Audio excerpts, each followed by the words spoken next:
நேயர்கள் அனைவருக்கும் சிங்கப்பெண்ணே சீரியலின் சுவாரஸ்யமான கதைப்பகுதி. மீண்டும் அன்பு மற்றும் ஆனந்தி வழக்கம் போல தங்களுடைய வேலையை செய்ய கிளம்பிவிட்டார்கள். மித்ரா தன்னுடைய திட்டம் தோல்வியடைந்ததால் பயங்கர அப்செட்டில் இருந்தாள். அதே நேரத்தில் அன்பு இந்த பிரச்சினையை யார் செய்தவர்கள் என்பதை கண்டுபிடிக்காமல் விடமாட்டான் என்பதால் கருணாகரன் மற்றும் அரவிந்தை உஷாராக இருக்கச் சொல்லியிருக்கிறான். அதே நேரத்தில் மகிழ்ச்சி ஆனந்தியிடம் தன் காதலை சொல்வதாக நினைத்து மித்ராவிடம் செல்கிறாள். மித்ராவுக்கு இது பெரிய அதிர்ச்சியாக அமைந்து விடுகிறது.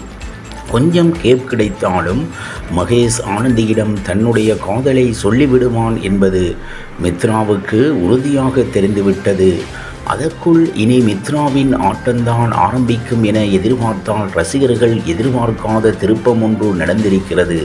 அன்புவின் அம்மா ஆனந்தியை நேரில் சந்தித்து இனி நீ அன்புடன் பேசுவதை நிறுத்தி கொள்ள வேண்டும் என சொல்கிறார். இன்று வெளியாக இருக்கும் பிரேமோவில் அன்புவின் அம்மா பேசியதை யோசித்து கொண்டு ஆனந்தி சைக்கிளில் வருகிறாள்.